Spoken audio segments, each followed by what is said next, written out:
As I've written before and publicly stated in interviews, the vast majority of people, when looking at Washington, D.C. and at the Vatican, they never comprehend how those cities constitute one of the greatest open conspiracies of all time.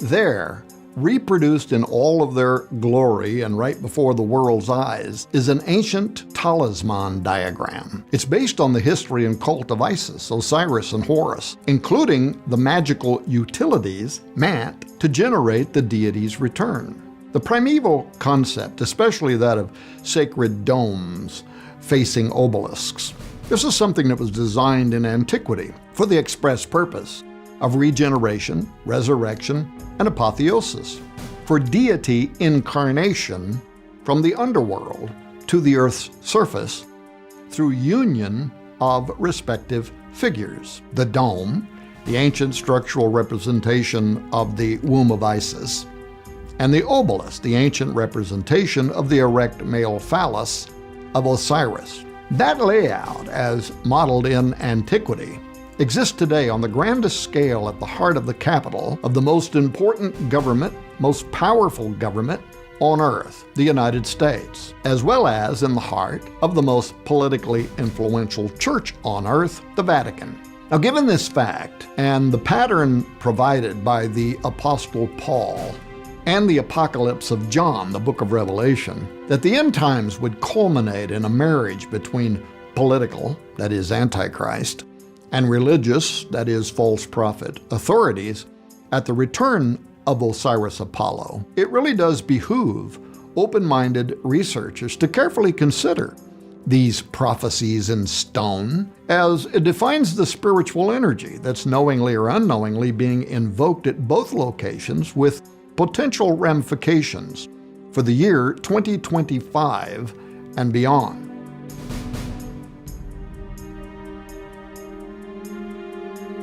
The U.S. Capitol has been called the Mirror Vatican due to the strikingly similar layout and design of its primary buildings and streets. Now, that's no accident. In fact, America's forefathers first named the capital city Rome. But the parallelism between Washington and the Vatican is most clearly illustrated by the Capitol building and dome facing the obelisk known as the Washington Monument, and at St. Peter's Square Basilica in the Vatican by a similar dome facing a familiar obelisk, both of which were, according to their own official records, fashioned after the Roman Pantheon, the circular domed rotunda dedicated to all pagan gods.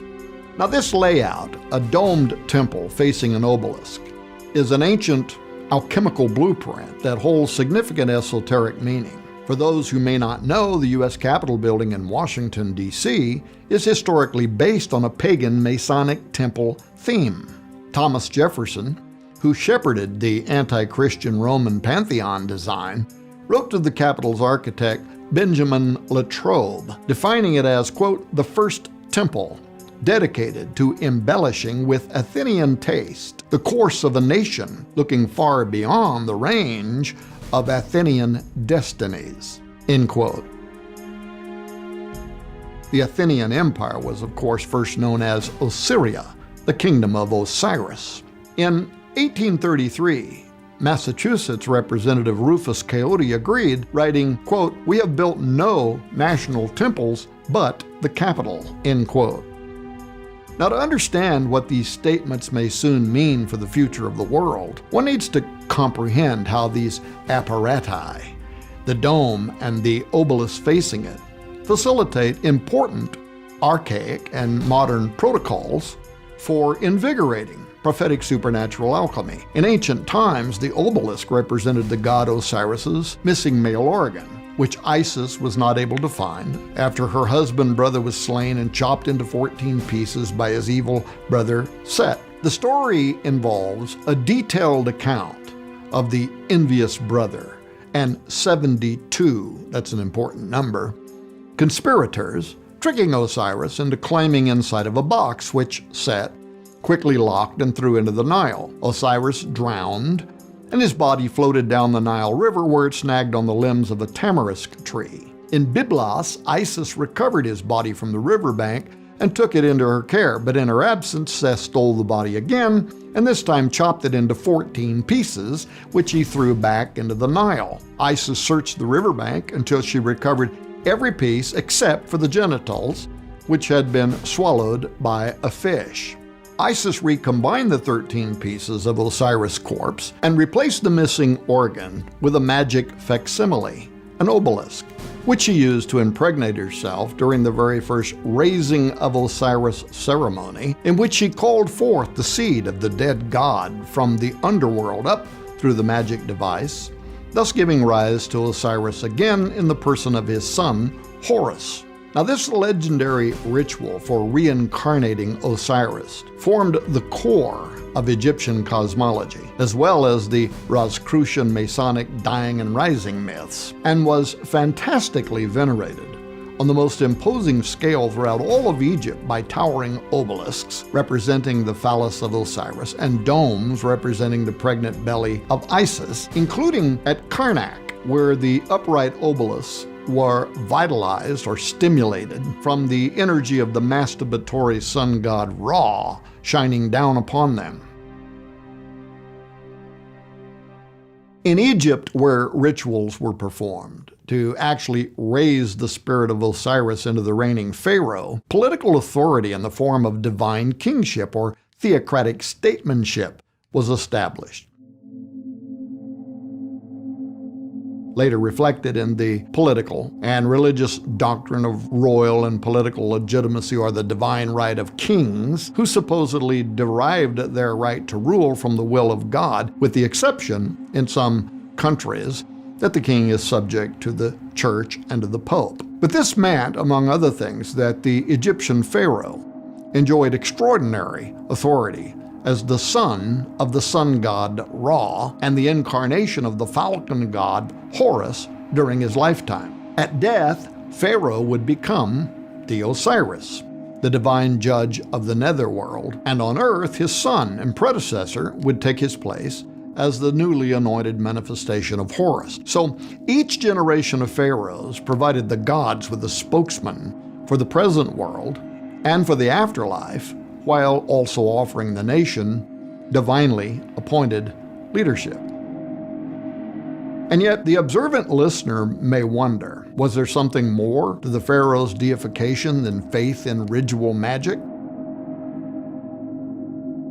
Well, the cult center of Amun-Ra at Thebes may actually hold the answer, as it was the site of the largest religious structure ever built, the Temple of Amun-Ra at Karnak, and the location of many extraordinary, mysterious rites. The great temple, with its miles of walls and gardens, the primary object by the way of fascination and worship by the nemesis of Moses, the pharaoh of the Exodus, Ramses II, was the place where each pharaoh reconciled his divinity in the company of Amun-Ra during the festival of Opet. Now, the festival was held at the Temple of Luxor, and it included a procession of gods carried on barges up the Nile River from Karnak to the temple. The royal family would accompany the gods on boats, while the Egyptian laity would walk along the shore, calling out and making requests of the gods. But once at Luxor, the pharaoh and his entourage would enter the Holy of Holies, the Temple of Isis, the domed belly, where the ceremony to raise the spirit of Osiris into the king would be performed. The raising of Osiris ceremony by the magicians of Egypt. And don't forget, these men were very powerful, as they were able to mimic almost all of the miracles conducted by God through the hand of Moses during the Exodus. But in any case, it was truly believed that Pharaoh at that moment would be transmogrified into a living deity, Osiris in flesh. Outside, large groups of dancers and musicians would wait anxiously, and then when the king emerged as the born-again Osiris, the crowd would erupt in gaiety. And from that day forward, the pharaoh would be considered to be, just as the God ciphered on the Great Seal of the United States will be, the son and spiritual incarnation of the supreme deity, the all-seeing eye of Horus, Apollo, Osiris above the unfinished pyramid on the Great Seal represents that event.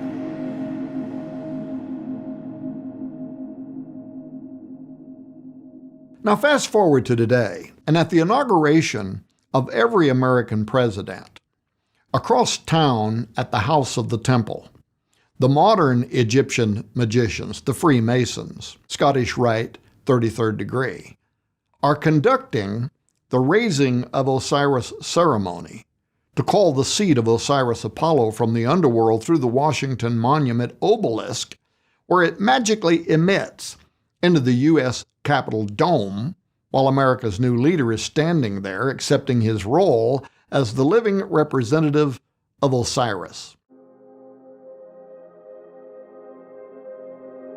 This is done in anticipation of the day when events are going to surpass parity, and the beast that was and is not shall ascend out of the bottomless pit and go into perdition, the Greek word Apollo. And they that dwell on earth shall wonder whose names were not written in the book of life from the foundation of the world, when they behold the beast that was and is not, and yet is. Revelation 17:8.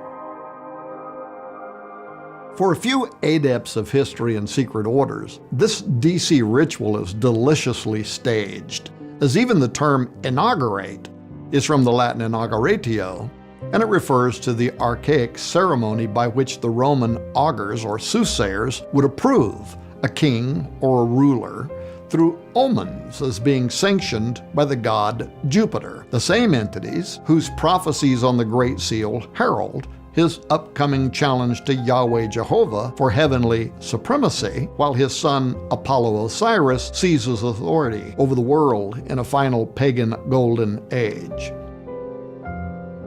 As pointed out in my new book, Zeitgeist 2025, the dome where U.S. presidents stand during their inauguration and where they lie in state for their spirit to rise into the apotheosis overhead to join George Washington in the kingdom of Osiris at death alone is an unparalleled magical construct that openly hides the most formidable ancient supernaturalism meant for regeneration of Apollo Osiris. In fact, I would go so far as to say it is a satanic antichrist plagiarism of the death, burial, and resurrection of Jesus Christ that I believe is going to play a role in the healing of Antichrist after he experiences a deadly head wound in Revelation 13:3.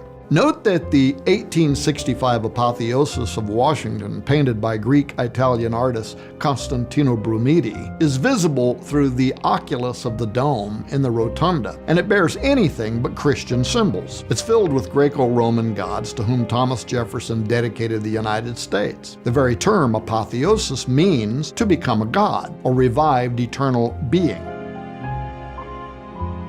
Now, in this depiction, Washington is becoming Osiris of the afterlife. The gods in the painting surrounding Washington are depicting helping the founders establish a more perfect union, as in the New Atlantis scheme that I go into the details of in Zeitgeist 2025. Directly beneath the apotheosis are 72 pentagrams, forming a sorcerous gateway used by secret society members and occultists to bind and loose the 72 fallen angels that reside over the heathen nations. You can learn more about that in Psalms 82, Deuteronomy 32, and so on.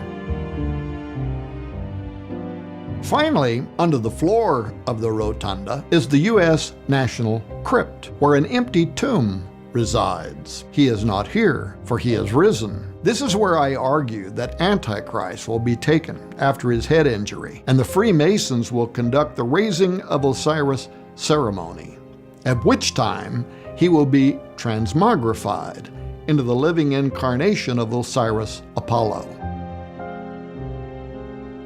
Now, there is more to the Capitol Dome, Antichrist plagiarism of the life of Christ, that I go into in Zeitgeist 2025 than these aspects of the building's design might infer. But these points of interest clearly reveal how the architects imagined a dark parody of Jesus. How so?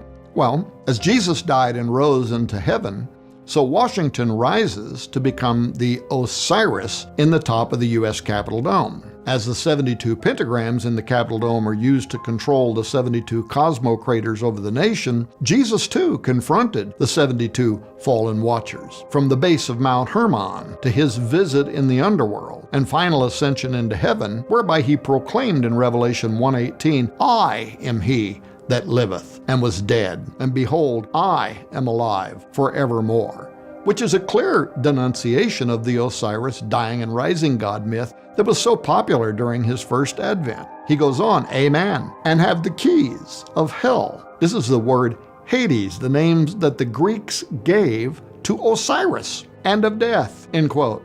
It's important because Osiris was the lord of the underworld in Greek myth who possessed the keys to the 12 gates of Egyptian afterlife. Much has been written by historians within and without Masonry as to the relevance of the number 72 and the alchemy related to it. For instance, in Kabbalah, Freemasonry, and Jewish apocalyptic writings, the number 72 equals the total of wings that Enoch received when he's transformed into the powerful angel Metatron. You could see 3 Enoch 9:2 for more on that. And this plays an important role for the Brotherhood, as Metatron was also known as the angel in the whirlwind, who was enabled as the guiding spirit over America during George W. Bush's administration for the purpose of directing the future and fate of the United States, as was also prayed by Congressman Major R. Owens of New York before the House of Representatives on Wednesday, February 28, 2001.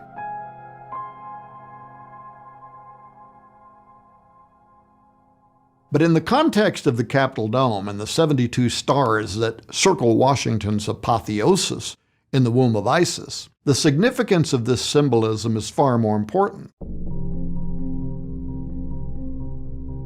In sacred literature, including the Bible, stars are symbolic of angels, and within Masonic Gnosticism, these 72 powerful entities, reflected in the 72 conspirators that controlled Osiris's life in Egyptian myth, currently administer the affairs of earth under Satan, the god of this world, according to 2 Corinthians 4:4. Experts in the study of the divine council believe that, beginning at the Tower of Babel, the world and its inhabitants were disinherited by the sovereign God of Israel and placed under the authority of 72 angels. These angels became corrupt and disloyal to God in their administration of those nations, according to Psalms 82.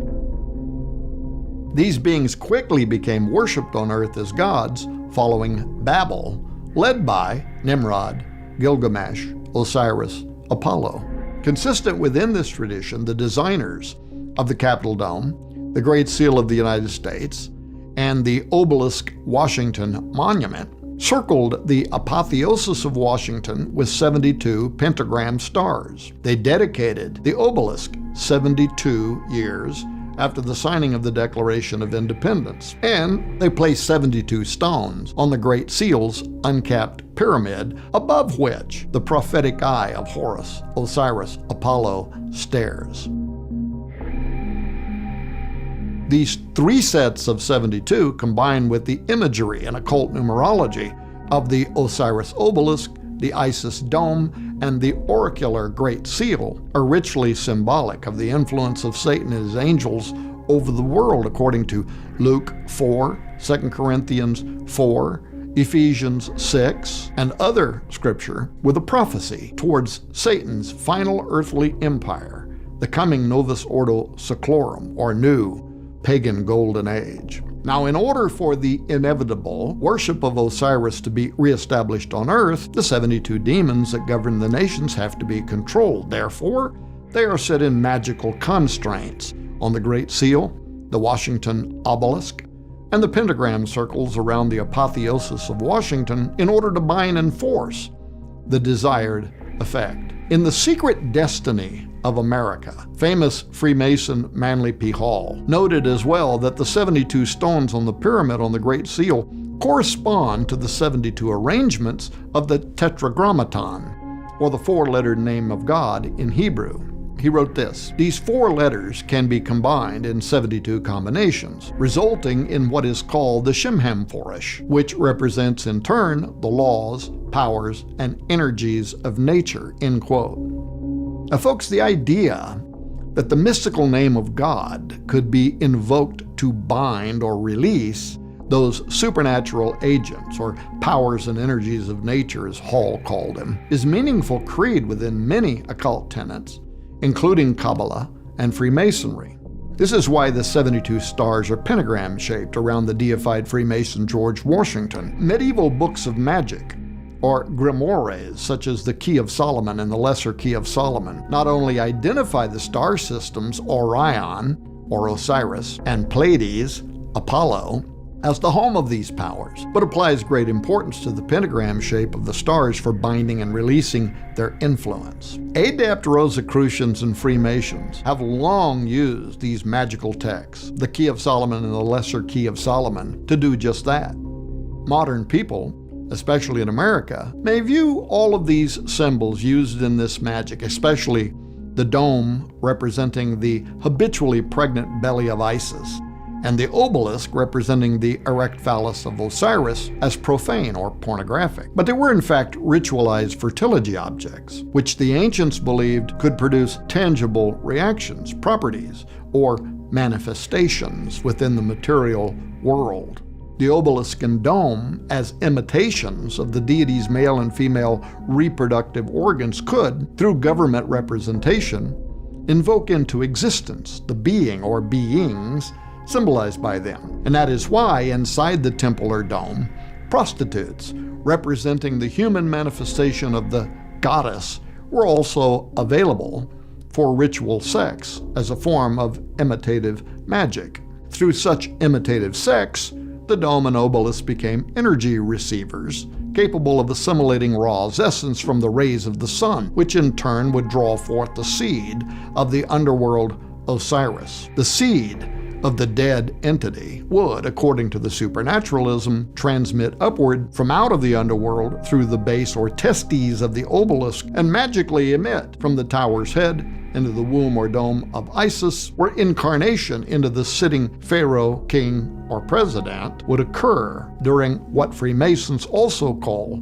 the raising of Osiris ceremony. In this way, Osiris could be habitually born again or reincarnated as Horus and constantly direct the spiritual destiny of the nation.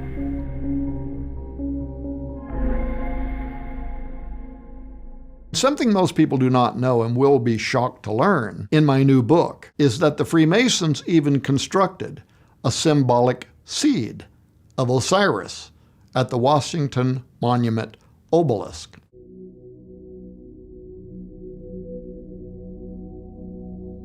If an anatomically correct phallus is placed over the Washington Monument, right in the testicular section beneath a manhole cover, where it should be, is a miniature 12-foot tall obelisk hidden just beneath the surface of the ground, representing the seat of Osiris. The number 12, of course, is the biblical and occult numerology for perfect government. In this case, that new world order over which Osiris Apollo is going to reign, when the beast that thou sawest was and is not, and shall ascend out of the bottomless pit and go into perdition, rises at the end of time to oversee the dawn of a new golden age. This metaphysical phenomenon of deity resurrection involving mystical seed reminds of the messianic proto-evangelium promise, "And I will put enmity between thee and the woman, and between thy seed and her seed. It shall bruise thy head, and thou shalt bruise his heel," Genesis 3:15, which for occultists was countered by Nimrod Semiramis and was central to numerous other ancient cultures, especially developed in Egypt, where Nimrod Semiramis were known as Osiris and Isis. And in Ezekiel chapter 8, the children of Israel set up the obelisk or image of jealousy. You can see that in verse 5, facing the entry of their temple, just as the dome faces the obelisk in Washington, D.C., and in the Vatican City, and were condemned by God for worshiping the sun, or Ra, while weeping for Osiris or Tammuz. The familiar Masonic figure of the point within a circle is the symbol of this union between Ra, Osiris, and Isis. The point represents Osiris's phallus in the center of the circle or womb of Isis, which in turn is enlivened by the sun rays of Ra, just as today at the Vatican, where the Egyptian obelisk of Osiris sits within a circle, and in Washington, D.C., where the obelisk does similarly, situated so as to be the first thing that the sun, or Ra, strikes as it rises over the capital city, and which, when viewed from overhead, forms this magical point within a circle known as a circumpunct. The sorcery is further amplified, according to ancient occultic beliefs, by the presence of the reflecting pool in Washington, D.C., which serves as a mirror to heaven and a transferring point for those spirits and energies. And just what is it that the spirits see when they look downward on the reflecting pool in Washington? They find a city dedicated to and built in honor of the legendary deities Isis and Osiris, complete with the 13 gathered pieces of Osiris, America's original 13 colonies, the required obelisk known as the Washington Monument, the Capitol Dome of Isis for impregnation and incarnation of deity into each pharaoh or president, and last but not least, the official government buildings erected to face their respective counterparts and whose cornerstones, including the U.S. Capitol Dome, were dedicated during astrological alignment related to the zodiacal constellation Virgo or Isis, as required for the magic to occur.